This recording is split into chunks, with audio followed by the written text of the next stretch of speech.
Vitor Martins, você me paga, que ódio! Ai, ai. Hoje eu tô aqui pra falar com vocês sobre duas leituras que eu não tinha a menor ideia de que eu faria esse ano, muito menos agora, nesse mês em que estão acontecendo tantas outras coisas. Vou pontuar pra vocês como que tem sido meu cronograma pra vocês entenderem. Mês passado teve a Bienal do Livro e, ao mesmo tempo, a leitura coletiva de Reino das Bruxas, que ainda está acontecendo. Estamos agora no segundo livro. Inclusive, se você quiser participar, por favor, participe.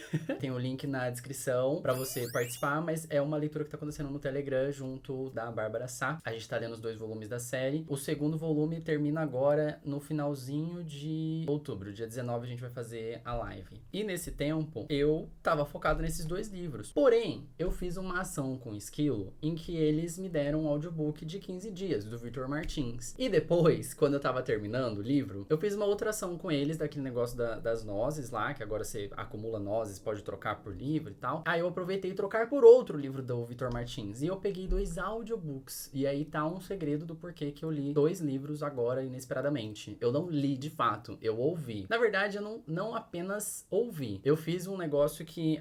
eu acho até chato usar esse termo, porque não gosto de ficar usando termos estrangeiros, mas eu fiz um negócio que chama Shadow Reading, que é quando você ouve e lê ao mesmo tempo. Então, tipo, como eu já tinha ganhado o audiobook e eu tinha os livros físicos, se eu tô olhando pra baixo aqui é porque eu tava olhando pra eles. Eu fui ouvindo e fui lendo. Mas a maior parte do audiobook eu fui ouvindo enquanto estava trabalhando, fazendo outras coisas, porque como eu sempre digo pra vocês, não vivo disso ainda, né? Um dia eu vou viver, se Deus quiser, mas por enquanto não. Então, estava trabalhando, editando vídeo não dá pra fazer, mas tipo, mandando promoção no Telegram, cuidando da casa, indo no supermercado. Enquanto eu tava fazendo todas essas outras coisas, eu tava conseguindo ouvir o audiobook, e aí rendeu. E acabou que eu consegui ler esses 2 livros. O que eu não esperava é que esses 2 livros iam mexer tanto comigo, de maneiras assim, tão profundas, fizeram eu revisitar o meu passado de uma maneira que eu não tava esperando. Eu esqueci de dizer quem eu sou, meu nome é Rodolfo, caso você esteja chegando aqui pela primeira vez, muito prazer, eu tenho este canal aqui no YouTube, tenho também meu perfil no Instagram e no TikTok, onde eu comento sobre literatura, faço conteúdinho sobre livros, lá eu faço mais humor, e aqui eu costumo ser um pouco mais sério. Mas voltando então,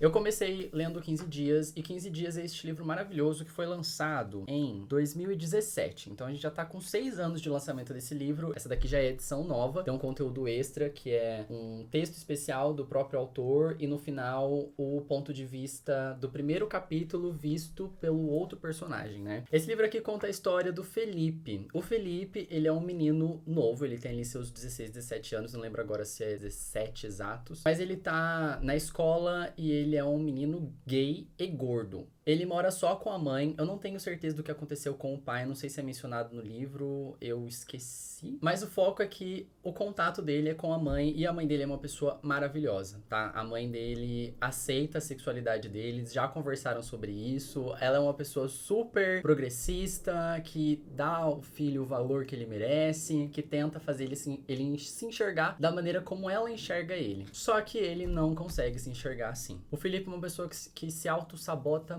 muito, ele tá o tempo todo se colocando pra baixo, ele tem esse viés de ser uma pessoa gorda e ele se coloca em locais de inferioridade em relação a qualquer outra pessoa. Ele não tem amigos, ele não tem coragem pra chegar em outras pessoas e puxar um assunto, conversar sobre qualquer coisa, então ele é muito tímido, introspectivo, vive muito mais dentro de casa, e a melhor amiga dele é a mãe dele. Tudo que ele vive está dentro de casa. Então quando chega uma outra pessoa ali naquele universo, naquele microcosmo dele, ele entra em combustão. O enredo da história vai contar esses 15 dias em que o Felipe está de férias e os pais do vizinho dele viajam e pedem pro filho deles ficar na casa do Felipe com a mãe dele, ou seja, pra mãe do Felipe cuidar das 2 crianças, o Felipe e o outro menino. Esse outro menino se chama Caio, e ele já conhecia o Felipe porque eles cresceram juntos naquele mesmo condomínio. Eles brincavam muito na piscina quando eles eram crianças, inclusive por isso que tem uma piscina na capa. É o Felipe sentadinho na beirada, e eu acho essa capa tão fofa por conta disso. Mas a partir dos 8 anos ali do Felipe, que é quando ele começou a criar sua própria personalidade, a fazer seus próprios questionamentos sobre a vida, sobre como as pessoas o enxergavam, ele começou a ter vergonha de andar na piscina sem roupa, né?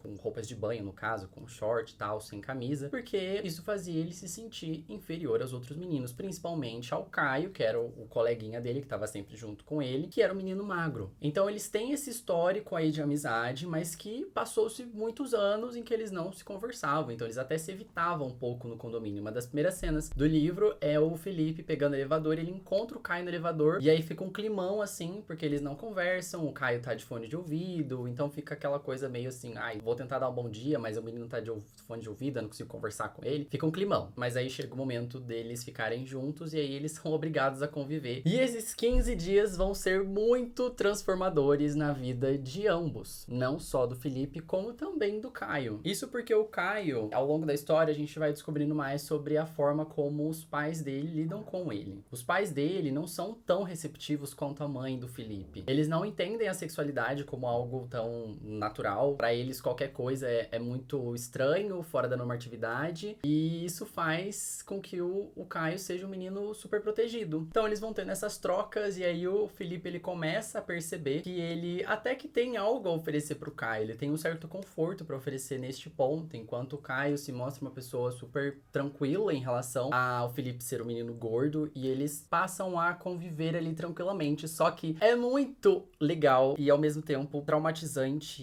e assustador pra mim reviver tudo que o Felipe pensa enquanto ele tá ali com o Caio, porque eu fui uma criança muito gorda quando era pequeno. Será que eu tenho foto aqui? Eu queria muito encontrar uma foto pra mostrar pra vocês de quando eu era escoteiro. A única foto que eu encontrei foi essa daqui, ó.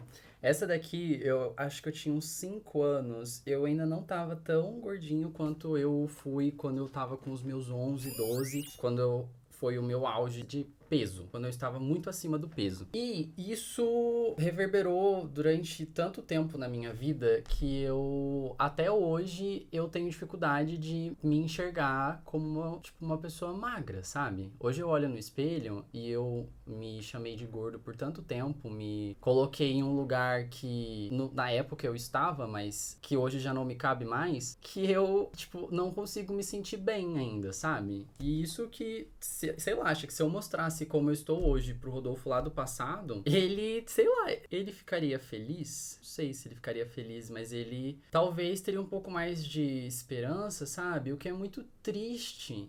O que é muito triste, porque eu não consegui ter o desprendimento que o Felipe aprendeu a ter no livro de se aceitar e gostar de si como a gente é. Eu, durante muito tempo, eu quis mudar quem eu era. Então, eu não consegui ter o que eu queria ter aprendido quando era mais novo. De me aceitar, de estar tudo bem o corpo que eu tenho, não tem nada de errado comigo. Durante quase minha vida toda, eu senti que tinha algo errado comigo. Quando eu descobri que eu era gay, as coisas tomaram um rumo diferente. E hoje parece que é um pouco pior até, porque o mundo gay, ele é tão fetichizado, existem tantas camadas de coisas que você tem que cumprir, de listas de obrigações enquanto um gay bonito pra você ser aceito, que é muito difícil encontrar alguém, sabe? Que aceite isso, que goste de como a gente é de verdade. Se esse livro contasse a história de um relacionamento de um menino gordo que fosse hétero, as coisas seriam completamente diferentes do que são, porque existe uma pressão muito maior estética quando você é gay. Principalmente porque você conhece o corpo masculino, então você tende a buscar a perfeição dele. E isso é horrível, sabe? Eu queria muito ter conhecido esse livro antes. É uma pena que ele foi escrito em 2017, porque quando ele foi publicado, eu já era adulto. 2017 eu já tava no penúltimo ano de faculdade, já tava ali me formando praticamente, e ainda assim ele teria sido um pouco útil nessa época, mas eu queria que ele tivesse sido escrito antes. E é por isso que eu acho importante a gente ainda estar falando sobre ele mesmo, ele sendo um livro lançado há 6 anos atrás, porque eu vejo a importância dele para as novas gerações, para as crianças que passam por isso hoje, para os jovens e tal, até porque esse livro, não sei qual que é a classificação indicativa dele, mas não vejo como, sei lá, pra criança. Eu acho que ele é assim, 12 acima ou 16 acima, mas que já teria feito bastante diferença na minha vida se eu tivesse lido com essa idade. Eu chorei tantos momentos ao longo desse livro, tantos momentos. Como disse, revivi várias situações que eu passei. Esse livro, ele foi bem mais tranquilo que o próximo, tá? Porque o próximo tem temas bem mais pesados do que... É engraçado, porque a capinha deles é muito fofa, né? Você vê isso aqui na livraria, você pensa, ai meu Deus, um romance fofinho. fofinho e tal. E se você não tiver o histórico que eu tenho, talvez realmente seja um romance fofinho pra você, mas pra mim foi, assim, assustador reviver tudo isso. Por exemplo, a mãe do Felipe, ela é uma pessoa que aceitou ele desde o primeiro momento. Quanto à sexualidade dele, ele não teve que lidar com isso em momento algum. Diferente do próximo protagonista, que teve que lidar com isso ao longo do livro todo. Mas isso foi uma coisa leve pra ele e foi gostoso de ver. Diferente de mim, como eu estou dizendo, né? Que eu tive que enfrentar esse problema também. Mas era muito gostoso ver, por exemplo, que ele tinha algumas válvulas de escape, como a ONG em que a mãe dele trabalhava, que aos finais de semana eles iam pra lá e ele podia ter um momento em que ele era útil pra alguém, ele se sentia útil. E isso vai muito ao encontro do que eu sentia quando eu era escoteiro. Quando eu fiz escotismo, eu entrei com 9 anos e aí eu fui até os 15, acho que foram 6 ou 7 anos de escoteiro. E eu amava fazer aquilo, porque a gente saía pra arrecadar alimento, a gente cuidava dos bosques da cidade, tipo, realmente lá catar o lixo, sabe, do bosque. A gente fazia coisas que realmente permitiam que a gente se sentisse útil. E isso foi transformador de certa forma pra mim, sabe? Me permitia sair um pouco daqueles problemas óbvios pra mim e enxergar que existem outros problemas que não que sejam maiores, mas que a gente consegue resolver. Então a gente pode um ajudar o outro. Eu acho que isso é uma das mensagens mais bonitas desse livro. Que enquanto o Felipe tinha o problema com a imagem dele, o Caio tinha o problema com os pais e o Felipe pôde ajudar o Caio a se sentir mais confortável em relação à forma como ele lidava com os pais. E o Caio fez o Felipe se sentir mais confortável consigo mesmo. Eu acho que esse livro aqui, ele vai ser um dos próximos... Sinceramente, eu acho que 15 dias ele tem tudo pra ser um livro muito clássico, assim. Pelo menos dentro da nossa comunidade. Eu acho que ele deveria ser lido por todas as pessoas. E ele traz um acalento, sabe, pro coração. Ele traz um quentinho no final que coroa, assim, todo o encerramento do livro. Ele dá aquele calorzinho mesmo no coração de você se sentir bem quando termina um livro. Foi uma experiência maluca pra mim, mas o próximo livro foi mais maluco ainda. Então vamos começar a falar de 1 Milhão de Finais Felizes. Esse livro aqui, ele é um pouco mais recente, mas não muito. Ele é de 2018. Ele tem 5 anos, então. 1 Milhão de Finais Felizes vai contar a história do Jonas, que trabalha numa cafeteria que me lembrou muito a Starbucks, tá? Mas como ele poderia usar marcas e tal, ele inventou uma cafeteria própria, que se chamava Rocket, e é por isso que ele tá com esse avental reluzente e esse foguetinho aqui na capa. Rocket em inglês significa foguete, né? Esses dois bottoms aqui que eu não tinha entendido de jeito nenhum e eu só fui entendendo conforme fui ouvindo da história. Mas já já a gente fala sobre ela. O Jonas trabalha nessa cafeteria e ele tem 2 melhores amigos, que são a Isadora e o Dan. Eles são amigos do Jonas de escola e eles sabem sobre a sexualidade um do outro, principalmente porque o Dan é uma gayzona, super pintosa e super de boa com isso. Ele lida super bem com a sexualidade dele. A Isadora, eu não lembro se ela é bi ou se ela é lésbica, mas os dois se abriram um pro outro, né, sobre a sexualidade deles quando eles eram mais novos e depois chegou o Dan. Então eles sempre foram um suporte ali um do outro. Só que quando o Jonas começa a trabalhar nessa cafeteria, ele se aproxima mais da Karina, que é uma moça que trabalha lá. A Karina, ela é uma mulher japonesa? Chinesa e gorda. O Jonas, ele aparentemente ele é um menino magro e baixinho. Importante frisar essa descrição, porque ela não é tão citada no livro, a gente vai entendendo mais por osmose ali, conforme a história for avançando, a gente vai entendendo mais nas entrelinhas. E ele vai conhecer o interesse amoroso dele, o par romântico do Jonas, ali mesmo na cafeteria, quando chega um ruivo misterioso, barbado, que instantaneamente capta a atenção do Jonas e faz ele se apaixonar por ele. Mas eles não trocam contato e eles ficam um tempo sem se falar e aquilo fica meio assim, e agora, no que vai dar essa história? Tanto que no comecinho, eu tava até lendo e eu pensava assim, caraca, isso aqui tá começando a me parecer muito a história de Enquanto Eu Não Te Encontro, né? Que foi escrito muito depois do que 1 Milhão de Finais Felizes, que veio primeiro. Mas aí depois eu vi que a narrativa desse daqui tomou outros caminhos que eu... Nossa senhora, que eu não esperava, foi muito mais interessante do que eu podia esperar. A gente vai acompanhar a aproximação do Jonas e do Arthur, que é o menino ruivo, mas o foco da história tá muito mais no Jonas ter uma vida funcional do que no próprio relacionamento deles. É lógico que tem algumas inseguranças e umas sensações muito importantes de serem ressaltadas aqui nesse começo de relacionamento, nesse primeiro momento do Jonas se entendendo como um menino gay, porque ele já se via como gay. Ele já tinha ficado com, acho que outro menino, não são muitos, mas ele nunca tinha transado nem namorado com ninguém. Então a gente vai acompanhar esses dois primeiros momentos, tanto tanto o primeiro namoro quanto a primeira transa dele. E tudo acontece de uma maneira tão fofa. Eu gosto muito da maneira como o Victor lida com primeiras vezes dos meninos que ele escreve, porque ele é muito gentil. E ele não faz a aproximação desses garotos ser traumática nem tóxica. A relação dos dois é muito boa desde o começo, tanto aqui quanto aqui. Mas os problemas que o Jonas enfrenta, eles são bem mais pesados. Isso porque os pais do Jonas são muito religiosos. Pelo menos a mãe é. O pai, ele é um cara folgado que deixa tudo às custas da mãe. A mãe é quem toca a casa. A mãe é quem faz a comida, quem limpa, quem vai na missa, no culto. Sei lá, acho que é culto. É culto, porque eles eram evangélicos. E o pai, basicamente, só assiste TV e trabalha e não dá atenção nenhuma pro Jonas. Inclusive, ele é bem abusivo. Ele não dá carinho nenhum. Ele só quer que o Jonas pague a parte dele do aluguel, das contas da casa. E que o trabalho dele seja algo que vá trazer orgulho pro próprio pai e não pro filho. Ele não tá nem aí pra forma como o Jonas se sente. Ele só se preocupa mesmo em um trabalho de verdade, entre muitas aspas. Porque pra ele, trabalhar no Rocket não é um bom trabalho.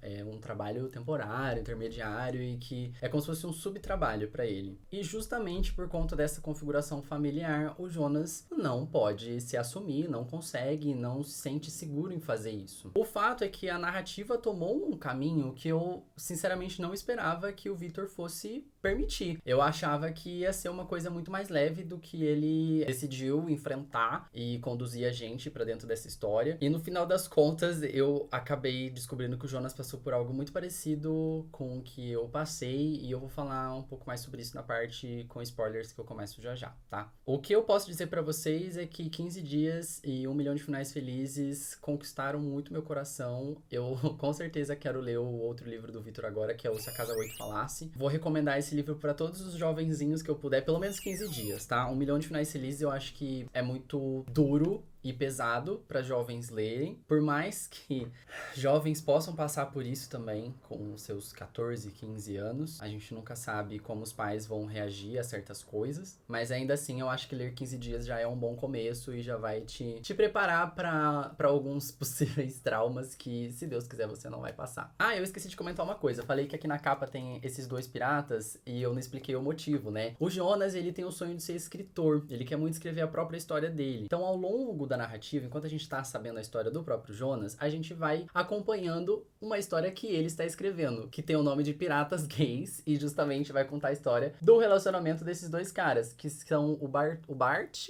e o Todd, Bart e Todd. E eu acho muito fofo que o Victor tomou essa decisão de, eu vou contar a história do Jonas e ao mesmo tempo a história que o Jonas está escrevendo, para que a gente possa sentir, entender melhor o que ele está sentindo e pensando. E aí a gente vai tendo essa alternância, né? Eu acho que a gente tem umas 6 ou 7 vezes em que a história para contar o que o Jonas está escrevendo. E é de fato ali, tipo, a gente, é como se a gente estivesse lendo mesmo Piratas Gays. A história para e é a narrativa do próprio Jonas ali na nossa cara. Escrita pelo Jonas, no caso. Então, ao mesmo tempo que eu acho isso fofo, eu achei meio estranho e eu curti a decisão narrativa de ter isso dentro do livro, mas eu não curti muito a história e não curti muito a forma como o Jonas escreveu. Tipo assim, o Victor, ele é um bom escritor. O Jonas, eu já não tenho tanta certeza, entendeu? Eu não compro muito essa história, mas ela tem sim seus pontos positivos, beleza? Victor, por favor, não fique chateado. Não gostei muito de Piratas Gays, não, mas eu gostei muito de 1 milhão de finais felizes. Basicamente é isso. Eu acredito que se eu debruçar muito mais sobre o que eu senti, eu vou acabar chorando de novo. Eu chorei muito enquanto eu tava lendo esses dois livros, justamente porque eles fizeram eu revisitar vários traumas. Hoje em dia eu tô muito bem com isso, já me sinto tranquilo pra poder falar sobre, inclusive vou falar já já, mas chorei muito, foi assim, nossa senhora, não tava esperando por essa experiência, mas foi bom, valeu a pena e recomendo demais para outros jovens. Agora vamos logo pra essa parte com os spoilers, porque eu preciso contar pra vocês e eu acho que vai ser um dos momentos de vídeo mais pessoais que eu já tive aqui com vocês. Então vamos lá. Esteja o aviso dado que eu vou dar um spoiler agora de 1 milhão de finais felizes. Se você não leu ainda, por favor, recomendo que comprem com o meu link da Amazon. Os links estão aqui na descrição. Você ajuda demais comprando com o meu link, assim eu ganho uma pequena comissão, você não paga nada mais por isso. E você vai poder ler essa história que eu estive falando. Não se esqueça de me seguir nas redes sociais, por favor. E a gente se vê no próximo vídeo.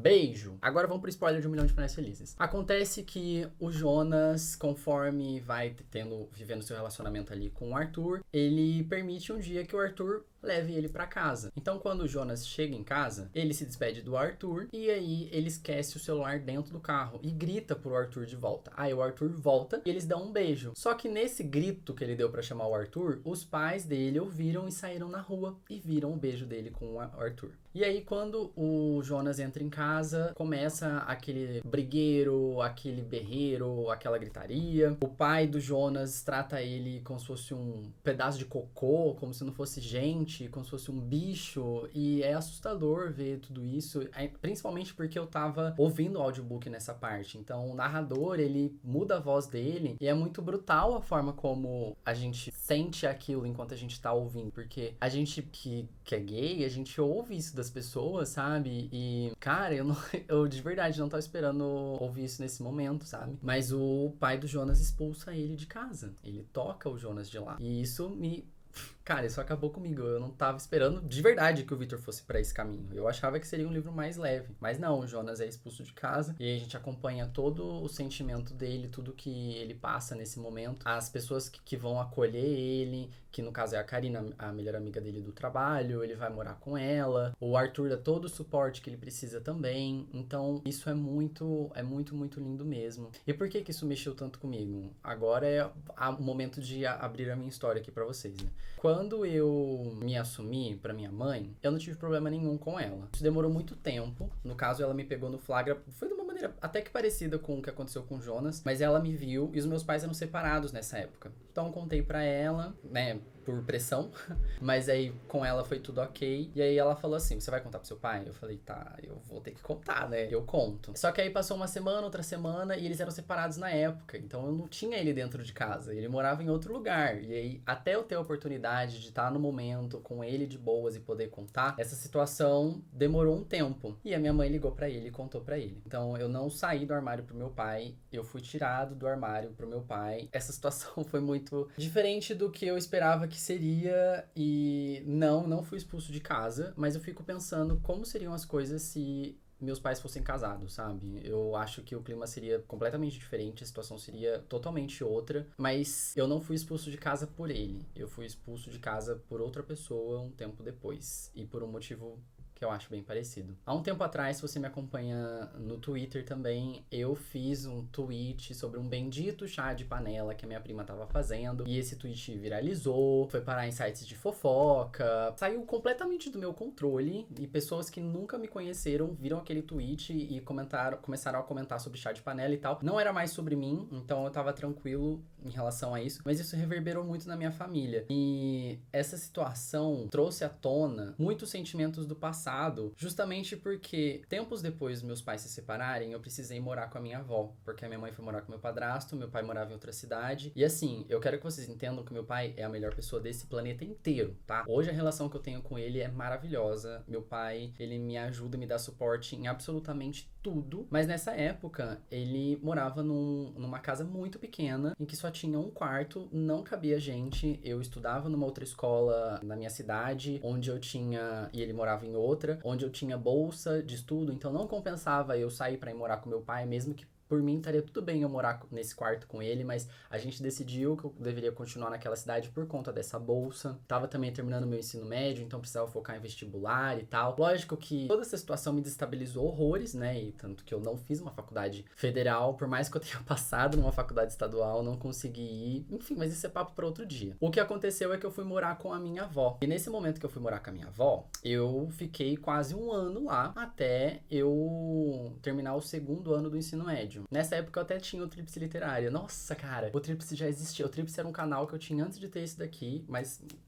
há muito tempo atrás, como vocês podem ver, né? Hoje eu tenho 27 anos. E quando chegou próximo de dar um ano, de eu estar na casa da minha avó, sendo que, tipo assim, eu ajudava em tudo da casa. Meu pai ajudava financeiramente, ele dava, acho que R$ 200 pra ela na época, o que é dinheiro pra caralho, se você pensar 12 anos atrás, era muita grana mesmo. Ela chegou pra mim e falou, você precisa sair daqui. Não dá mais pra você ficar aqui, não queremos mais você aqui, você não é mais bem-vindo e tal. E isso foi antes de eu me assumir. Isso foi, acho que ou 3 anos antes de eu me assumir. Mas sabe quando você percebe que a família toda sabe sobre você, mas ninguém fala com você sobre isso? E a gota d'água pra mim foi perceber que essa minha prima do chá de panela hoje, que fez o chá de panela esse ano, ela morou com essa mesma avó por 2 anos e pouco. E ninguém nunca comentou nada. Ela sempre foi muito bem recebida, ela era muito carinhosa e ela só saiu de lá quando os pais dela conseguiram receber ela de volta. E a situação foi completamente diferente comigo. Então você pensa, sabe? O que será que fez meus avós quererem me tirar de casa?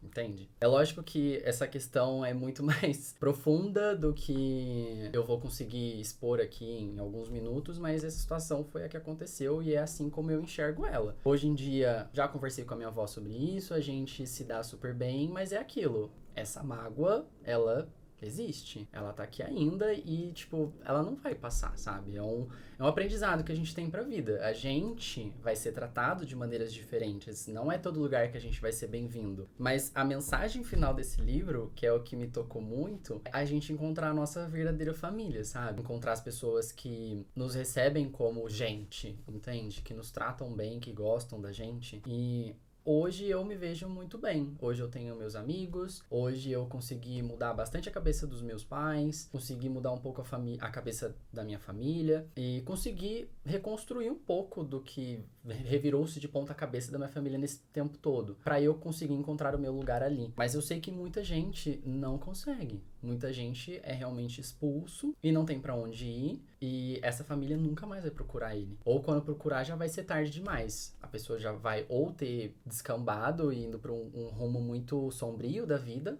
ou se estabelecido de outra forma. E eu acho que a mensagem que fica também pra gente que tá lendo esse livro e que está bem, a gente que tá bem hoje, tranquilo, é, sei lá, buscar sempre dar auxílio e enxergar essas pessoas próximas da gente que estejam passando por isso e tentar ajudar, sabe? Ser sempre um braço a ser estendido. Eu vi que no final do livro, o próprio Vitor, ele comenta na parte dos agradecimentos que se a gente aprendeu algo com isso, a gente pode ir atrás de casas de acolhimento, tentar ajudar essas pessoas que foram expulsas de casa, e isso mexeu muito comigo, porque por mais que eu já tenha passado por isso, eu nunca tinha pensado em ir ajudar outras pessoas assim, sabe? Sabe quando a gente tá tão preocupado no nosso próprio corre que a gente nunca parou pra pensar que talvez a gente possa ajudar outras pessoas? Então eu fiquei bem reflexivo com isso, me senti muito egoísta quando eu terminei o livro, de nunca ter parado pra pensar sobre isso e, sei lá, não sei por que eu decidi abrir tudo isso aqui pra vocês agora, mas eu vejo vocês como uma comunidade que me fortalece muito, vocês me dão muita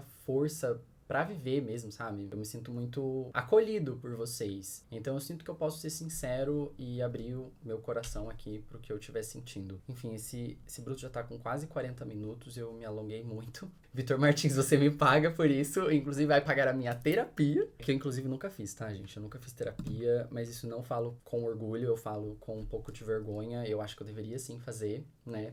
Inclusive, alguém de vocês aí agora falou assim, devia estar fazendo terapia em vez de gravar vídeo pro YouTube. Pois é, né? Paguem minha terapia, você que falou isso, por favor. E é isso, gente. Meu nome é Rodolfo, me sigam nas redes sociais e espero encontrar vocês aqui no próximo vídeo. Um beijo e até lá.